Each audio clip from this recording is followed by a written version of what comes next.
ได้เลยครับพร้อมยังไง ดี ครับ สวัสดีครับเพชรน้ำโขง สบายดี คุณต้องแนะนำข้างๆคุณละเขาเป็นใคร แนะนำหน่อยครับ อันนี้ก็คือเอ้ยสาวเฮาเป็นเอ้ยดาดิกาผู้ดูแลค่ายแล้วก็เบิ่งเกี่ยวกับอยู่ในค่ายเป็นเดี๋ยวนี้ก็เป็น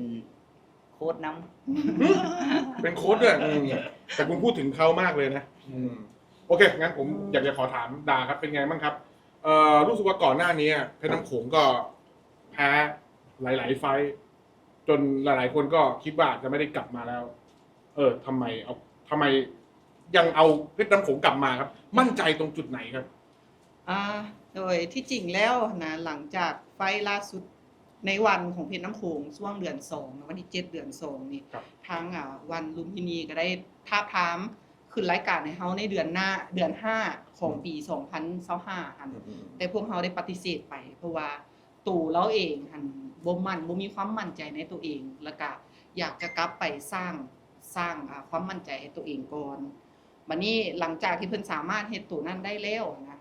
เพิ่นก็เริ่มอยากกลับมาได้บัดนี้ เพราะว่า1หลักๆแล้วมันยังมีคนที่รอท่าเพชรน้ำโขงอยู่รอท่าการกลับมาของเพชรน้ำโขงในไฟล์นี้ล่ะเฮาก็ยังมีความฝันที่อยากจะเฮ็ดเวียกอยู่ในวันคือเก่ายังอยากอยู่ในรายการนี้ยังอยากได้สัญญาอยากไปยืนอยู่ข้างๆนักชกเก่งๆในรายการวันแชมเปี้ยนชิพเนาะก็เลยตัดสินใจล้มกันตัดสินใจเลยว่าจังไหนเฮาก็ต้องกลับมาแล้วก็เดินสายชกในรายการ LWC แล้วก็ชกในรายการลุมพินีไฟท์เนาะซึ่งล่าสุดก็สามารถชนะนอกได้เนาะก็เลยได้กลับมาได้รับการดูแลจากทางแฟร์เทคเนาะเพิ่นก็ได้ขึ้นรายการให้ก็รู้สึกขอบใจหลายๆที่มอบโอกาสนี้ให้ทางทีม2มณีโคตรและตัวเพชรน้ำโขงเนาะเพราะว่าในการกลับมาครั้งนี้ของเฮาก็คือว่าเป็นสีเสื้อใหม่สีเสื้อของตัวเองเลยแหละ2มณีโคตรก่อนหน้านี้คือมงคลเพชรเนาะแล้วก็สามารถกลับมาเฮ็ดเอาชัยชนะได้ก็ซ้ำว่าเฮาสามารถลุกขึ้นมายืนได้อีกครั้งหนึ่ง คราวนี้ครับพูดถึงนะฮะการที่แพ้มาติดกันหลายๆไฟท์นะฮะอันนี้ตัวดากับตัวน้องชาย มีการไปคุยอะไรกันไหมครับว่านอกจากเรื่องของความมั่นใจแล้วมันเกิดอะไรขึ้นทำไมเราถึงแพ้ติดต่อกันเยอะขนาดนี้พอจะเล่าให้เราฟังได้ไหมครับ ในตอนที่แพ้หลายๆเทื่อนี่ความจริงแล้วเฮามาล้มกันก็บ่เข้าใจน้ำตัวเพชรน้ำโขงและเพชรน้ำโขงเองก็บ่เข้าใจในตัวเราเองคือกันว่าเกิดหยังขึ้นเพราะว่าคือเห็นนั่นแหละเราบ่ได้คิดอีหยังหลายคันแพ้คือแพ้สินะแต่สำหรับตัวเฮาคือกลับมานั่งล้มกันว่าเอ๊ะหรือว่าสิ่งที่เฮาเฮ็ดคือการศึกษาคู่ต่อสู้หลายเกินไปโดยการลืมเบิ่งตัวเองว่าจุดอ่อนเฮาเป็นอีหยังสินะคือไปเบิ่งไฟนี้เฮามีสกกับผู้นี้ผัดไปเบิ่งแต่คลิปผู้นี้โดยลืมไปเบิ่งคลิปของตัวเองฮู้จักคู่ต่อสู้บ่ฮู้จักตัวเองแพ้ 100% ถ้าเกิดว่าเฮาฮู้จักตัวเฮาเองและฮู้จักคู่ต่อสู้มีสิทธิ์ชนะหลายกว่าก็เลยเก็บประสบการณ์ตัวนั้นมาเป็นการศึกษาตัวเองให้หลายขึ้นแล้วมาแก้ไขตัวเองให้หลายขึ้นดีกว่าไปเบิ่งคู่ต่อสู้ให้หลายกว่านั่นคือสิ่งที่เฮาแก้ไขสำหรับตัวเราเหมือนไม่มีความเป็นตัวของตัวเองเนาะ โดยแม่เจ้าแล้วก็เห็นนั่นแหละถอยลายเกินไปแล้วก็บ่มีความสู้บ่มีอีหยังเลยนะเห็นตัวนี้แล้วเฮาก็กลับไปแก้ไขโดยด่วนเลยอย่างในไฟล์นี้ครับดาปรับแผนปรับสไตล์การชกปรับความเป็นตัวเขาอย่างไรบ้างครับ สิ่งที่เฮาโฟกัสเลยก็คือที่จริงนะเอาตัวเรากลับคืนมาของไฟล์แรกที่เคยชกกับ BM คือการ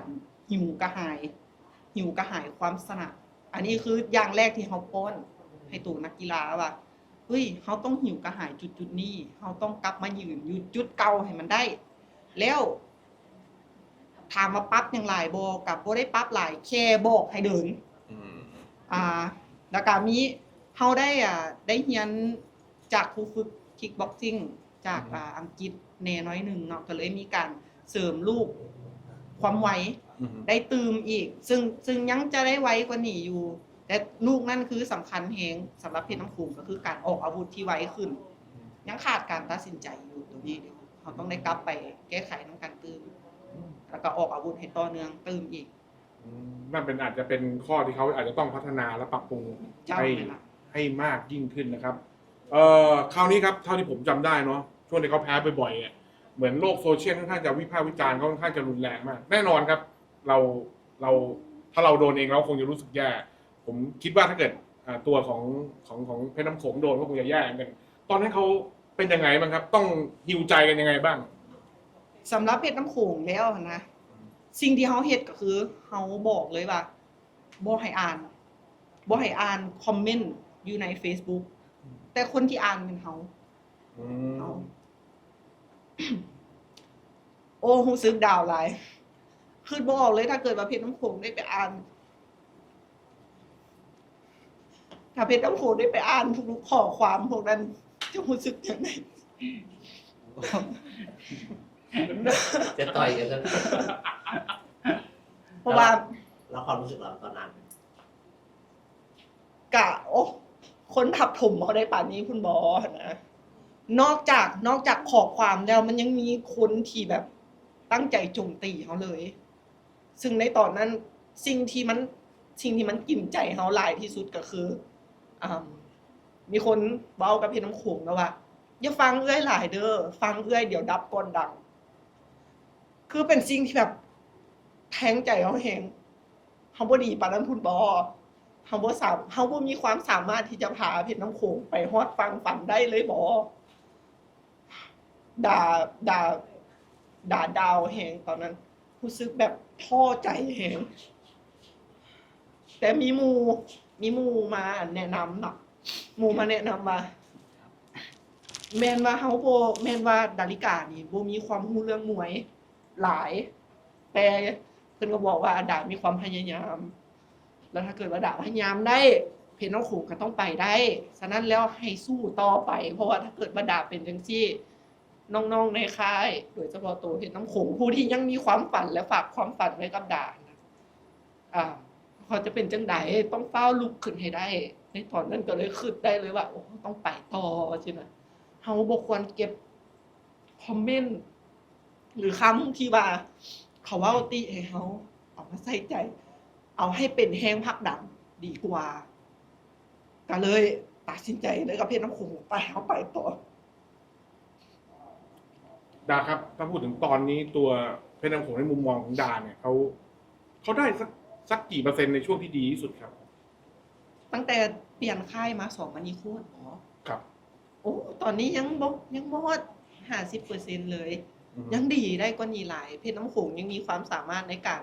พัฒนาตัวเองขึ้นได้อีกคือกันกับเฮาเห็นในไฟมื้อนี้เนาะเพชรน้ำโขงสามารถตีไปตามเกมที่เฮาวางได้ 70-80% เลยแหละ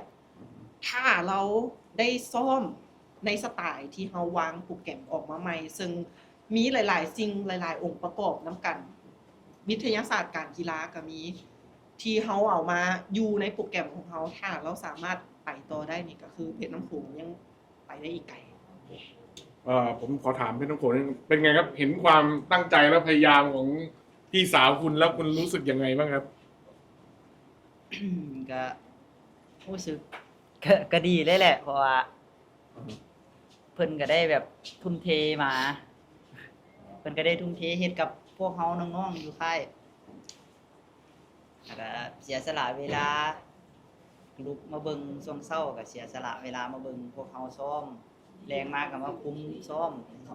ก็หาแบบความรู้หลายๆอย่างก็คือรู้แหละเพราะว่าเพิ่นบ่ได้รู้เรื่องกับมวยหลายเพิ่นก็ไปหาคนมามาสอนไม่อันนั้นดาครับจริงๆแล้วคุณก็เป็นทีมที่ยอดเยี่ยมนะเอาจริงๆแล้วทีมที่ยอดเยี่ยมมากๆสุดท้ายครับมันเป็นพื้นที่ของดาแล้วอยากจะพูดอะไรถึงแฟนๆมวยหรือคนอื่นๆพูดได้เลยครับเจ้ากะฝากทุกๆคนที่รอท่าเชียร์เพชรน้ำโขงอยู่เนาะมื้อนี้เป็นการกลับคืนมาของเพชรน้ำโขงในเวอร์ชั่นใหม่อาจจะบ่ดีเต็มร้อยแต่เฮาสามารถกลับลุกขึ้นมายืนได้แล้วก็เฮ็ดให้ทุกๆคนเห็นแล้วว่าถ้าเฮาตั้งใจที่จะพัฒนาตัวเองแล้วก็ตั้งใจที่จะกลับมายืนในจุดที่เฮาเคยยืนและไปต่อนี่แม่นเฮาเฮ็ดได้ตลอดเวลาเลยและสำหรับคนที่เคยดูถูกเนาะขอบใจหลายๆในคำดูถูกในมื้อนั้นเพราะว่าอยากให้ฮู้ว่าคำดูถูกของท่านนั้น เป็นแรงผลักดันให้เฮาไปต่อเจ้าขอบใจ ขอบคุณดามากครับ ขอบคุณเพชรน้ำโขงด้วยครับ ขอบคุณครับ ค่ะ